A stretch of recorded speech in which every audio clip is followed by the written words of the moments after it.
¿Qué tal? ¿Qué tal? Muy buenas noches. Yo soy Genaro Lozano y esto es Punto y Contrapunto de lunes. Muy buen inicio de semana. El exsecretario de la Defensa Nacional de Enrique Peña Nieto, el general Salvador Cienfuegos, no será sometido a proceso por los delitos de lavado de dinero, narcotráfico y conspiración delictiva que la DEA le imputaba. La Fiscalía General de la República, la de México, informó esto el viernes pasado. Cayó el caso en impunidad, fabricó la DEA los delitos como acusa el presidente López Obrador.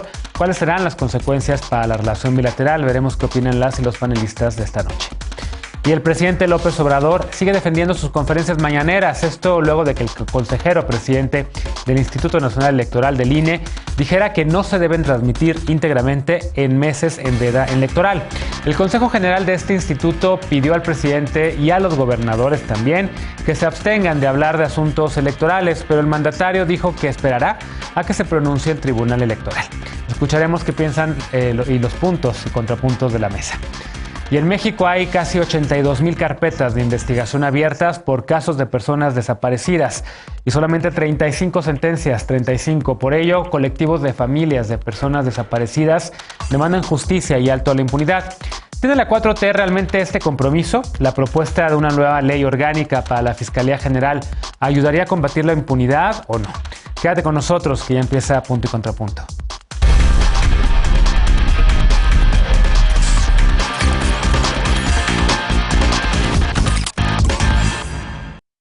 3 meses después de que fue detenido en Estados Unidos el exsecretario de la Defensa Nacional Salvador Cienfuegos Cepeda, la Fiscalía General Mexicana decidió no ejercer acción penal. La semana pasada, la dependencia, con el respaldo del presidente, concluyó que el general nunca tuvo encuentros ni comunicaciones con integrantes del cártel de los Beltrán Leiva, ni hizo nada para protegerlos. El presidente López Obrador dijo que los elementos de prueba que presentó la DEA son insuficientes e incluso contradictorios. El viernes pasado, la Secretaría de Relaciones Exteriores publicó el expediente íntegro completo enviado por las autoridades estadounidenses. El domingo, la Fiscalía dio a conocer la versión pública del expediente, que integró con estas pruebas, es decir, con la mayor parte de sus páginas tachadas. El gobierno mexicano ha destacado además en que la DEA inició la investigación contra Cienfuegos sin su conocimiento. En noviembre pasado, la jueza que llevaba el caso por los delitos contra la salud y lavado de dinero aceptó desestimar los cargos y por ello el general viajó a México. Este sábado, el Departamento de Justicia estadounidense señaló que las pruebas aportadas contra el exgeneral secretario son sólidas, pero el presidente López Obrador insistió esta mañana que el trabajo de la DEA en este caso fue decepcionante y que cualquier mexicano, cualquier ciudadano mexicano que sea víctima de la fabricación de un delito, así lo dijo, debe ser protegido. Veamos qué piensa la mesa esta noche, hoy como cada lunes y miércoles. Lisa Sánchez, directora general de México Unido contra la Delincuencia. ¿Cómo estás, querida Lisa? Muy bien, muy buenas noches a todas y a todos. Alfredo Lecona, activista y analista. ¿Cómo estás? Muy bien, querido Genaro, buenas noches a todas y todos. Eder Guevara, fundador de Morena y antropólogo. ¿Cómo estás? Buenas noches, bien, gracias. Y Frida Gómez, asesora legislativa y feminista. ¿Cómo estás, Frida? Bienvenida.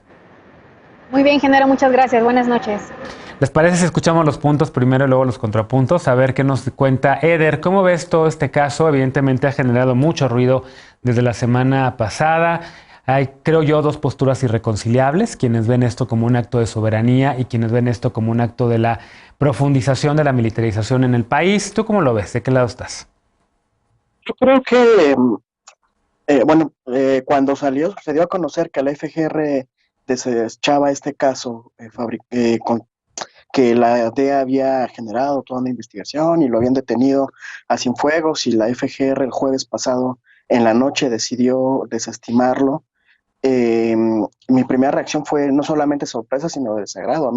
Yo sí quiero ver preso al general Cienfuegos y a todos los que tuvieron algo que ver en el proceso del sexenio Peña Nieto, con casos como los de Ayotzinapa o Tlatlaya, entre muchos otros casos. Pero cuando en la mañana siguiente el presidente López Obrador, en un acto que ninguno nos imaginábamos, creo, decide dar a conocer el expediente de la DEA y lo que debemos es que solamente las acusaciones se sostienen en pantallazos de una conversación o de una serie de conversaciones entre personajes del crimen organizado, y que incluso hay un momento en el que se duda, ellos mismos dudan de si están hablando de la misma persona, porque hay dos descripciones del quien presuntamente sería el general Cienfuegos, dos descripciones de su físico, y más aún ahora que sabemos que en las supuestas fechas de las reuniones con el supuesto general Cienfuegos, el general Cienfuegos, secretario de la Defensa, estaba en otro estado de la República en actividades totalmente documentadas, pues sí podemos entender un poco por qué se está desechando este caso específico, que insisto, yo creo que todavía hay muchas explicaciones que Cienfuegos y toda la gente inmiscuida en el sexenio de Peña Nieto tienen que dar, pero sí entiendo por qué lo concreto con estas pruebas no se le puede enjuiciar a este personaje. De aquí se desprenden varios debates. Uno que pues creo que ya hay mucha claridad respecto al papel que las agencias internacionales juegan en temas de seguridad pública o de seguridad nacional. Pero dejámoslo ahí para poder escuchar también a los otros compañeros, porque no se nos va a ir el tiempo del bloque, Eder. Déjame escuchar a Lisa. O sea, en resumen, digamos que tú, en efecto, coincides con el presidente en que fue una carpeta mal armada. Lisa coincide y dice, bueno, con esas pruebas no se puede enjuiciar a nadie. ¿Coincides con esto? Pues mira, yo coincido en que efectivamente es un caso como sumamente complejo en donde lo que podemos estar seguros es que alguien miente de un lado o del otro, ¿no? Por un lado, un gobierno que hizo el gobierno estadounidense una investigación supuestamente sobre bases sumamente sólidas, pero que al final del día también decide políticamente entregar al general Cienfuegos a cambio justamente de un proceso iniciado por la Fiscalía Mexicana, y una Fiscalía Mexicana que al final del día, si bien podría desestimar dichos de lo que está en el expediente, que no nos consta en su totalidad, justamente por la manera en la que lo tacharon en su versión pública, no puede negar que hay otras líneas de investigación a los que estaban obligados a seguir, en el sentido en el que los señalamientos no podían desestimarse solamente porque los líderes supuestamente criminales que ahí se mencionan hoy en día están muertos, sino porque también se señala que habría la participación de funcionarios del Estado mexicano en todos los niveles, desde las policías municipales hasta gobernadores de varias entidades y varios colaboradores del gobierno federal que no fueron llamados necesariamente a testificar, cuyas testimoniales, por lo menos en las razones que arguye la Fiscalía General de la República para desestimar este caso, pues no se contemplaron. Una investigación que da de qué dudar, escribía el Centro PRO, que es una organización de derechos humanos que lleva muchos años trabajando justamente en la defensa de víctimas de abusos cometidos por militares, que sorpresivamente se realizan muy poquito tiempo, que sorpresivamente salen a comunicar todos los miembros del gabinete, menos el fiscal general de la República, que es el responsable de esta investigación, es el único que no ha salido a dar la cara para defender la probidad de sus investigaciones, las versiones que sacaron, y sobre todo por qué el gobierno mexicano a estas alturas del partido, si se había comprometido políticamente, de nuevo, que es cuestionable, a cumplir ciertas condiciones para poder traer al general de este lado, las rompe de manera como muy violenta, generando pues lo que seguramente mis compañeros apuntarán, que es un tema de una rispidez entre la colaboración entre Estados Unidos y México. En efecto, este tema, Frida, pues puede analizarse desde varios ángulos, ¿no? Uno de ellos es si tienen o no estas agencias, digamos, los elementos probatorios reales o como dice Lisa, ¿quién está mintiendo de los dos lados? Otro tema es la relación bilateral, por supuesto, que inicia ahora con el mandato de Joe Biden y que empieza, digamos, con este tropiezo, digamos, o esta desconfianza que hay evidentemente entre las agencias de seguridad de ambos países, todos los implicados que están y lo que menciona también Lisa, que menciona también, por cierto, el comunicado de Seguridad Sin Guerra, el colectivo, ¿dónde está el fiscal? ¿Cómo lo ves? A mí me parece bastante árido este tema y principalmente me parece que hay varios errores en cómo se ha tratado por parte del gobierno de México, ya que de entrada transparentar el expediente sin haberlo platicado previamente con las autoridades de Estados Unidos, manda un mensaje bastante peligroso. Quienes a mí me preocupan más de todo esto son las víctimas y por supuesto las entidades que han sido afectadas con gravedad a raíz de los crímenes por el narcotráfico, ya que este mensaje sí creo que no contribuye con un clima de acceso a la justicia, no contribuye con un clima de apoyo a las víctimas del ejército y tampoco contribuye con un clima de confiabilidad para que estos casos que son tan dolorosos para el país puedan tener una solución que efectivamente nos deje claro que es la verdad. Algo que me parece muy sospechoso por parte de estas investigaciones que hace la Fiscalía General de la República es que para comenzar lo hacen de una forma bastante rápida. Y al momento de exhibir los documentos que ellos tienen como prueba, lo descalifican y sugieren que inclusive es algo que se fabricó en Estados Unidos. Me parece que esta sugerencia es bastante delicada, ya que para que la acusación fuera sostenida, no fue solamente una dependencia la que lo hizo. Inicia con la DEA, se suman investigaciones, después se presenta la acción y finalmente es un juez quien determina que hay factores para pensar en que hay responsabilidad.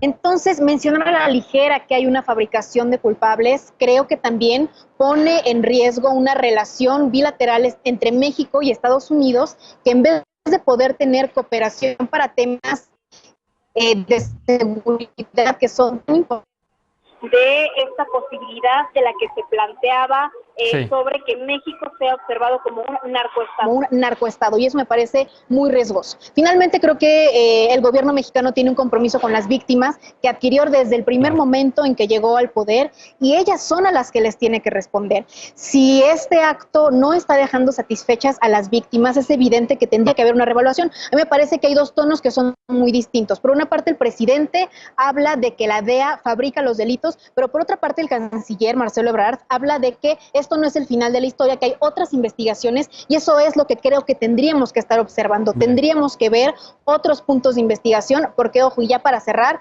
el patrimonio del general Salvador Cienfuegos, se decía en el comunicado que no había ninguna diferencia que pudiera sugerir actuaciones ilegales, pero en Declaranet, en el portal del gobierno, ahí se demostraba cómo él inicia su gestión en el sexenio del presidente Enrique Peña Nieto con 7 millones aproximadamente de pesos en la cuenta y lo termina con más de 10 millones de pesos. Entonces, por supuesto que hay un enriquecimiento que se tendría que explicar y que no se podría estar avalando por parte desde el gobierno. Bien, a ver, Lecona, ¿por dónde le quieres entrar a este tema? Evidentemente te he visto también tus tweets y eres parte también del colectivo Seguridad Sin Guerra, al igual que lo hice yo. ¿Por dónde quieres analizarlo? El tema de la Fiscalía, que también se conecta con el otro bloque en el que vamos a hablar sobre la impunidad y los casos de los familiares de personas desaparecidas, los casos también de la reforma a la Fiscalía, la ausencia del procurador. ¿Qué quieres tocar? Sí, y creo que en la Fiscalía está el gran tema o la madre de todos los temas, porque como dice Lisa, el simple hecho de que lo que sí reflejan los chats, si ya los pudieron leer, si ya los pudimos ver o por lo menos conocer las recopilaciones que han hecho ya algunos periodistas, nos podemos dar cuenta que el padrino efectivamente no es el general Salvador Cienfuegos, sino es una referencia constante a un militar mexicano de rasgos que no corresponden a Salvador Cienfuegos, y esto está entre los mismos chats que tenían el H2 y el H9. Esa persona que se menciona como el padrino, sí hay indicios que tenían una comunicación con Cienfuegos. Entonces podría ser que era un intermediario entre el grupo criminal y Salvador Cienfuegos o un alto mando del ejército. Y ahí es donde está el tema. No le preocupa al fiscal general de la República, pero no le pasa ni siquiera por la cabeza la posibilidad de abrir una investigación mucho más compleja, porque no sabe hacerlo. Porque uno de los grandes temas, de las grandes expectativas que se tenían con la transición de la PGR a la FGR, era que íbamos a dejar ese modelo viejo, añejo, que no sirve para estos casos, de investigar solamente el caso, investigar solamente a la persona y investigar en sí fenómenos delictivos complejos. Esa es la responsabilidad de la que abdicó el fiscal general de la República, no desde que se le entregaron los indicios de la DEA, desde el momento en el que se enteró, en el momento en el que todo el país nos enteramos que el general estaba siendo detenido por 4 cargos relacionados a narcotráfico, ahí era donde la Fiscalía debió de empezar su investigación. No lo hizo. se esperó hasta que Marcelo Ebrard lo usó como instrumento diplomático para salvar, para rescatar al general Salvador Cienfuegos. Y todo lo que vimos ahí, de ahí en adelante, pues es la abdicación absoluta de esa responsabilidad que debió de haber tenido el fiscal. Nosotros podemos opinar mucho, el presidente puede opinar mucho, aunque no debería. Aquí no somos nosotros ni jueces ni fiscales. Aquí lo que tuvo que haber pasado es tomar lo que la DEA, que yo no sé si todo lo que se envió es la totalidad del expediente, porque para que una fiscalía como la de Nueva York se atreviera a hacer esta acusación, cuando en esa fiscalía han caído casos como el del Chapo Guzmán, el de García Luna o el del exfiscal de Nayarit, Edgar Beitia, pues si ellos infirieron que si había una conexión entre el grupo criminal y Salvador Cienfuegos, había más que hacer. Ha trascendido que haya unos audios, ¿no? Que podría haber por ahí algunos audios que también podrían dar a conocer. Todo esto trascendido, no sabemos todavía, pero en efecto, pues como dice Frida, el canciller dice que esto no se acaba todavía, ¿no? A ver qué más hay. Déjame escuchar el contrapunto de Eder después de haber escuchado tu opinión y también la de Lisa. Adelante, Eder. Sí, yo coincido en general con el asunto de que de aquí se desprenden muchos debates. También hay que discutir qué está pasando con la FGR y dónde está el fiscal general, que tendría que ser el primero en dar explicaciones y hasta ahora no lo ha hecho. Pero también creo que hay un escenario en el que no necesariamente está mintiendo la DEA o el gobierno de México. Son posiblemente, y eso se tendrá que esclarecer, con este expediente que la DEA mandó, ellos sí podrían haber construido en el sistema de justicia estadounidense un caso más sólido.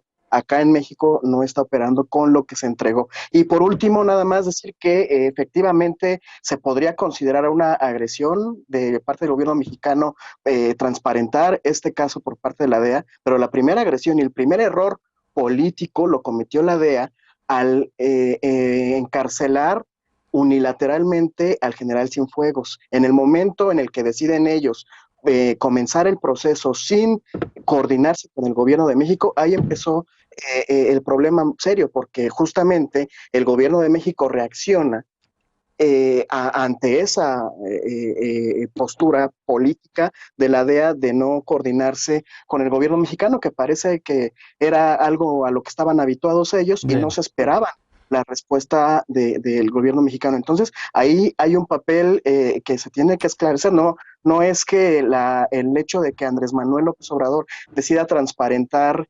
este archivo venga de la nada, es como respuesta a que ellos fueron los que iniciaron este proceso de una manera tan turbia y, como dijo Lisa, con muchas valoraciones políticas que se hicieron desde ese momento que decidieron coordinarse con... Déjame pausar, vamos a una pausa. Tenemos ahorita el bloque sobre lo que la disputa que hay entre el presidente y el Instituto Nacional Electoral, perdón, el INE, por el tema de las mañaneras y también con los gobernadores locales, pero para darle continuidad a la discusión vamos a adelantarnos al bloque 3, que es el bloque justo de la reforma que está propuesta para la Fiscalía y el tema de personas desaparecidas. Volvemos con ese tema, no te vayas, esto es Punto y Contrapunto.